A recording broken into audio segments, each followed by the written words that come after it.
Om Shanti. Good morning. 8 जून 2021 आज मंगलवार है। आज की मुरली में प्यारे बाबा ने हम बच्चों को कहा है कि बच्चे सदा तुम्हें यह याद रहना चाहिए कि हम अविनाशी आत्मा है और बाप के साथ पहले फ्लोर अर्थात परम धाम में हमें जाना है। तो ये स्मृति हमें होनी चाहिए। और बाबा ने कहा कि बच्चे तुम्हें कौन सी मेहनत करनी है। तो हमें बाबा जो हमें रोज रोज ज्ञान सुनाते हैं, रत्न देते हैं, नॉलेज दे रहे हैं, तो उसका हमें क्या करना है? मनन करना है। जिससे क्या होगा? ज्ञान हजम होगा। माना वो बाबा जो ज्ञान हमें दे रहे उसको दिल अंदर में समाते रहना है, जिससे हमारी अवस्था हर्षित मुख रहेगी। नशा भी रहेगा हमें कि स्वयं भगवान हमें पढ़ाते हैं, वो हमारे सम्मुख है। तो मनन करने से बहुत सारे फायदे होते हैं। बाबा ने संडे की मुरली में तो हम बच्चों को बताया ही है। तो अभी हम विस्तार से सुनते हैं प्यारे बाबा के मधुर महावाक्य, ईश्वरीय महावाक्य, अर्थात प्यारे बाबा की मीठी मुरली। आज बाबा कहते हैं, मीठे सेंसिबल बच्चे सदा याद रखो कि हम अविनाशी आत्मा है। हमें अब बाप के साथ पहले तबके अर्थात फ्लोर में जाना है। मीठे सेंसिबल बच्चे सदा याद रखो कि हम अविनाशी आत्मा है। हमें अब बाप के साथ पहले तबके फ्लोर में जाना है अर्थात परम धाम में जाना है। आज की मुरली में प्रश्न है, कौन सी मेहनत तुम हर एक बच्चे को अवश्य करनी है? कौन सी मेहनत तुम हर एक बच्चे को अवश्य करनी है? उत्तर है, बाबा ने कहा, बाबा तुम्हें जो इतनी नॉलेज देते हैं उसे अपनी दिल से लगाते रहो, अंदर ही अंदर उसको मनन कर हजम करो, जिससे शक्ति मिलेंगी। यह मेहनत अवश्य हर एक को करनी चाहिए। जो ऐसी गुप्त मेहनत करते हैं वह सदा हर्षित रहते हैं। उन्हें नशा रहता है कि हमें पढ़ाने वाला कौन है, हम किसके सामने बैठे हैं। ओम शांति। यह किसने कहा? 2 बार कहते हैं ओम शांति, ओम शांति। एक शिव बाबा ने कहा, एक ब्रह्मा बाबा ने कहा। यह बाप दादा इकट्ठे हैं, तो दोनों को बोलना पड़े ओम शांति, ओम शांति। अब पहले किसने कहा, बाद में किसने कहा? पहले शिव बाबा ने कहा ओम शांति, मैं शांति का सागर हूँ। पीछे किसने कहा? दादा की आत्मा ने कहा। बच्चों को याद दिलाते हैं ओम शांति, मैं तो सदैव देही अभिमानी हूँ, कभी देह अभिमान में नहीं आता हूँ। शिव बाबा कहते हैं, एक ही बाप है जो सदैव देही अभिमानी रहते हैं। ब्रह्मा विष्णु शंकर ऐसे नहीं कहेंगे। तुम जानते हो ब्रह्मा विष्णु शंकर का भी सूक्ष्म रूप है। तो ओम शांति करने वाला एक शिव बाबा है जिसको कोई शरीर नहीं। बाप तुमको अच्छी रीति समझाते हैं और कहते हैं, मैं एक ही बार आता हूँ, मैं सदैव देही अभिमानी हूँ, मैं पुनर्जन्म में नहीं आता, इसलिए मेरी महिमा ही न्यारी है। मुझे कहते हैं निराकार परम पिता परमात्मा। भक्ति मार्ग में भी शिव के लिए कहेंगे निराकार परम पिता परमात्मा। निराकार की पूजा होती है, वह कभी देह में नहीं आते हैं अर्थात देह अभिमानी नहीं बनते हैं। अच्छा, फिर उसके नीचे आओ सूक्ष्म वतन में, जहाँ ब्रह्मा विष्णु शंकर रहते हैं। शिव का नाम रूप तो देखने में नहीं आता है, चित्र बनते हैं, लेकिन वह है निराकार, वह कभी साकार बनते ही नहीं। पूजा भी निराकार की ही होती है। तो बच्चों की बुद्धि में सारा ज्ञान रहता है। भक्ति तो की है, चित्र बच्चों ने देखा है। तुम जानते हो सतयुग त्रेता में न चित्रों की भक्ति होती न विचित्र की। तो बुद्धि में आता है परम पिता परमात्मा विचित्र है। परम पिता परमात्मा विचित्र मना चित्र नहीं है, शरीर नहीं है। उनका न सूक्ष्म न स्थूल चित्र है। उनकी महिमा गाई जाती है, दुख हरता सुख करता पतित पावन। तुम और किसी के चित्र को पतित पावन नहीं कहेंगे। कोई भी मनुष्य नहीं जिनकी बुद्धि में यह बात हो। ब्रह्मा विष्णु शंकर है सूक्ष्म वतनवासी। पहला तबका फिर दूसरा तबका, फर्स्ट फ्लोर सेकंड फ्लोर। तो बाबा फर्स्ट फ्लोर किसको कहते हैं? परम धाम। सेकंड फ्लोर सूक्ष्म वतन, और ये है साकार लोक थर्ड फ्लोर। तो उस ते उच्च मूल वतन, उस तबके में रहने वाला है परम पिता परमात्मा। सेकंड नंबर तबके में सूक्ष्म शरीर वाले हैं, और थर्ड तबके में स्थूल शरीरधारी है हम बच्चे। इसमें मूंझना नहीं है। यह बातें सिवाय परम पिता परमात्मा के कोई समझा नहीं सकता है। ऊपर में सृष्टि है आत्माओं की, उसको कहा जाता है निराकारी दुनिया। हम सब आत्माओं की दुनिया, इन कार्पोरियल वर्ल्ड। फिर हम आत्माएं कार्पोरियल वर्ल्ड में आती है, साकार लोक में। वहां है आत्माएं, यहाँ है जीव आत्माएं। यह बुद्धि में रहना चाहिए। बरोबर हम निराकारी बाबा के बच्चे हैं। किसके बच्चे? हम निराकारी बाबा के। हम भी पहले निराकार बाप के पास रहते थे। निराकारी दुनिया में ही आत्माएं रहती है, जो अभी तक पार्ट बजाने के लिए आते रहते हैं। साकार में वह हो गया निराकार बाप का वतन। हम आत्मा हैं, यह नशा होना चाहिए। अविनाशी चीज का नशा रहना चाहिए। कौन सी चीज का नशा? अविनाशी। विनाशी चीज का थोड़ी होना चाहिए। देह के नशे वाले को देह अभिमानी कहा जाता है। देह अभिमानी अच्छे व आत्म अभिमानी अच्छे। सेंसिबल कौन? आत्म अभिमानी। आत्मा ही अविनाशी है, देह तो विनाशी है। आत्मा कहती हम 84 देह लेते हैं। हम आत्मा परम धाम में बाप के साथ रहने वाली है। वहां से आते हैं यहाँ पार्ट बजाने। आत्मा कहती है ओ बाबा, साकारी सृष्टि में है साकारी बाबा, निराकारी सृष्टि में निराकार बाबा। ये तो बिल्कुल सहज बात है। अब ब्रह्मा को कहते हैं प्रजापिता ब्रह्मा, सो तो यहाँ ठहराना। वहां हम आत्माएं सब एक बाप के बच्चे, ब्रदर से। बाप शिव के साथ रहने वाले हैं। परमात्मा का नाम है शिव, आत्मा का नाम है शालिग्राम। आत्मा का भी रचयिता चाहिए ना। दिल में हमेशा बातें करते रहो। जो ज्ञान मिला है वह अपने दिल से लगाने के लिए मेहनत करनी है। आत्मा ही विचार करती है। पहले पहले तो यह निश्चय करो कि हम आत्मा बाप के साथ रहने वाले हैं। हम उनके बच्चे हैं तो जरूर वर्षा मिलना चाहिए। यह भी तुम जानते हो कि यह जो आत्माओं का झाड़ है उनके पहले जरूर बीज होता है। जैसे सिजरा बनाते हैं, बड़ा बाप, फिर उनसे 2-4 बच्चे निकले, फिर उनसे और निकलते। 1-2 वृद्धि को पाते पाते झाड़ बड़ा हो जाता है।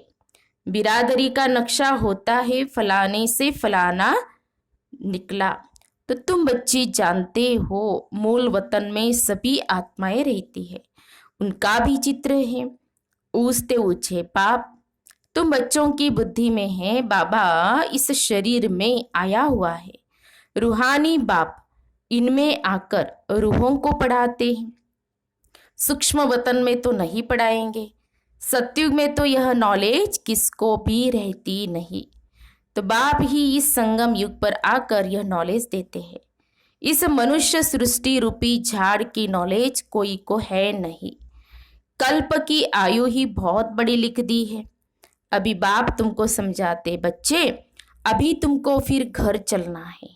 वह आत्माओं का घर, बाप और बच्चे रहते हैं सब ब्रदर से। ब्रदर और सिस्टर तब कहा जाता है जब यहाँ शरीर धारण करते हैं। हम आत्माएं सब भाई भाई है। भाई का जरूर बाप भी होगा ना। वह है परम पिता परमात्मा। सभी आत्माएं शरीर में रहते हुए उनको याद करती है। सत्युग त्रेता में कोई याद नहीं करते हैं। पतित दुनिया में सभी उनको याद करते हैं, क्योंकि सब रावण की जेल में है। सीता पुकारती थी, हे राम। बाप समझाते, राम कोई त्रेता वाला याद नहीं आता है। राम परम पिता परमात्मा को समझ याद करते रहते हैं।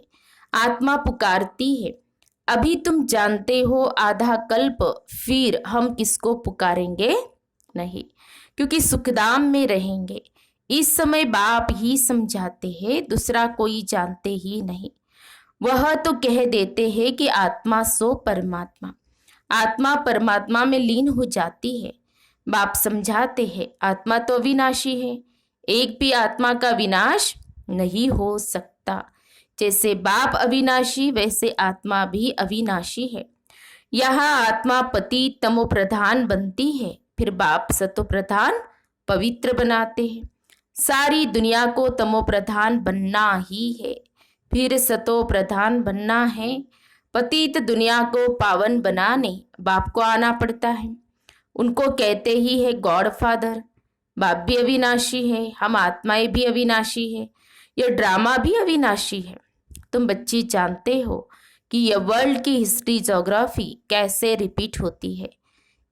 इन चारों युगों में हमारा पार्ट चलता है।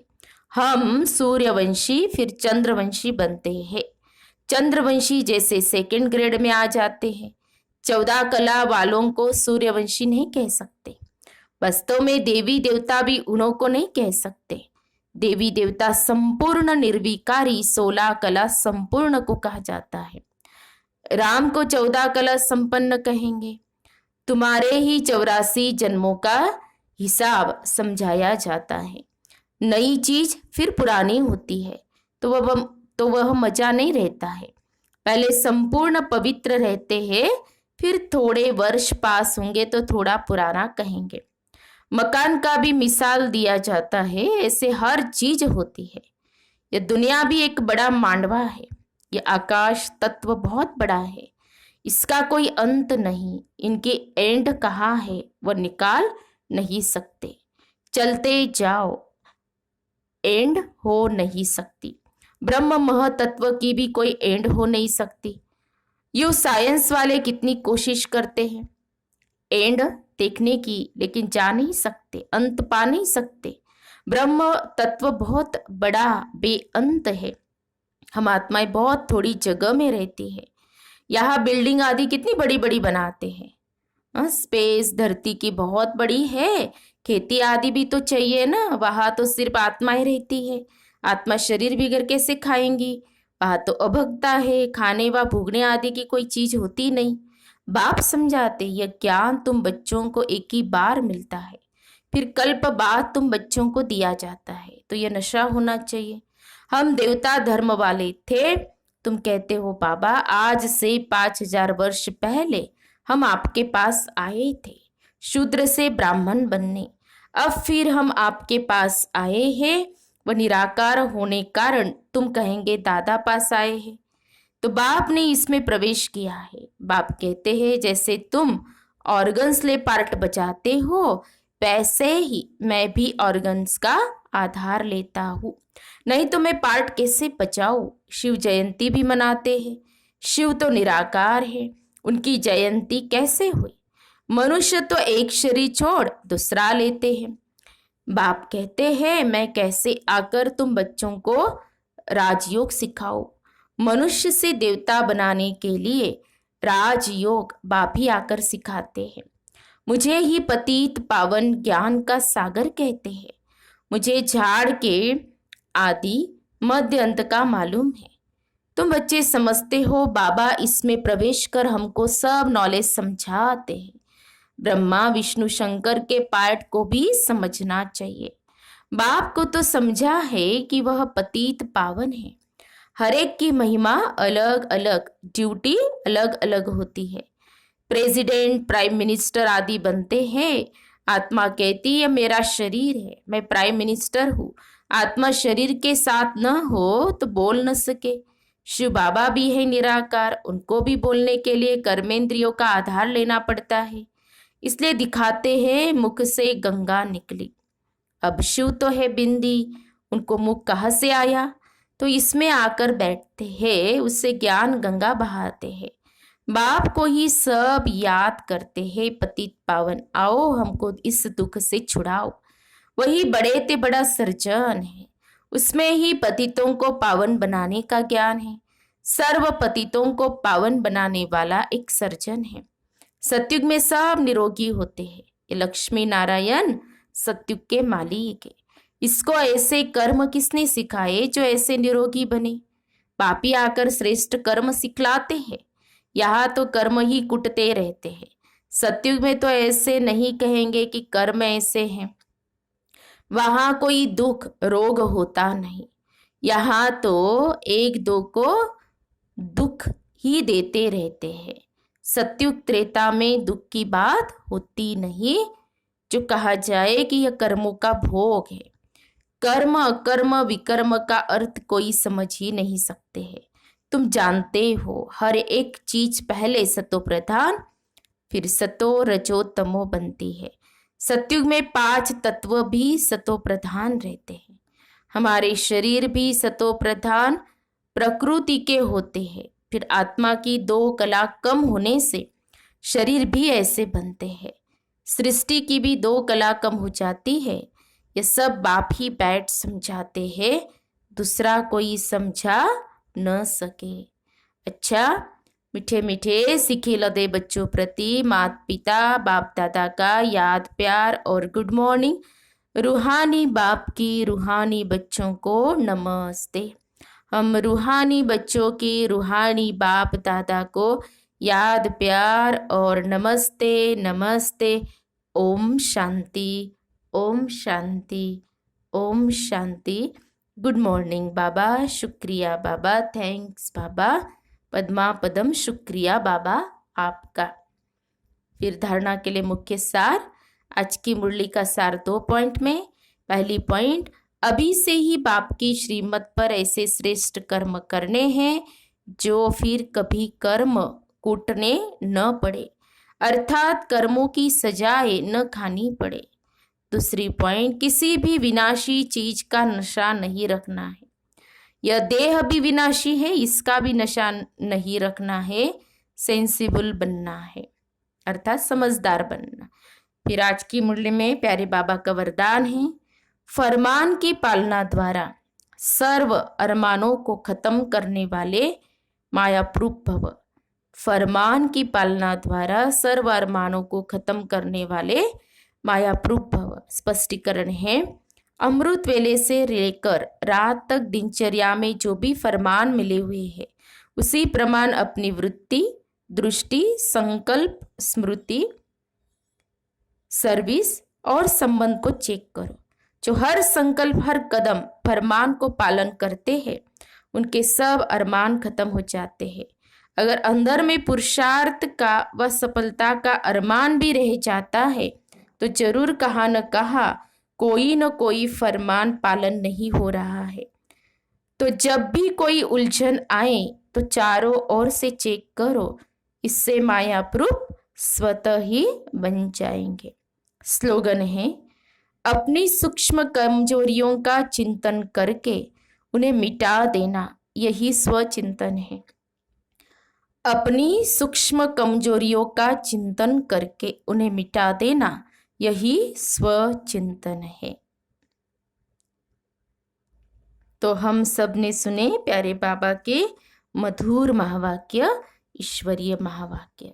आज फिर से प्यारे बाबा ने हम बच्चों को याद दिलाया कि बच्चे मनन करो, बाबा जो ज्ञान दे रहे हैं उसको दिल अंदर समाओ, उसको मनन करते रहो। मनन करने से हजम होगा, हजम करने से शक्ति मिलेगी और फिर हर्षित मुख रहेंगे। बहुत सारे फायदे बाबा ने बताए हैं। तो आज भी हम क्या करेंगे, सारा दिन अटेंशन रखेंगे, यही कि बाबा ने जो आज मुरली के अंदर जो बताया है, कौन सी बात मेरे दिल अंदर समाई, उसका मैंने मनन किया और उसको प्रैक्टिकल में यूज़ किया।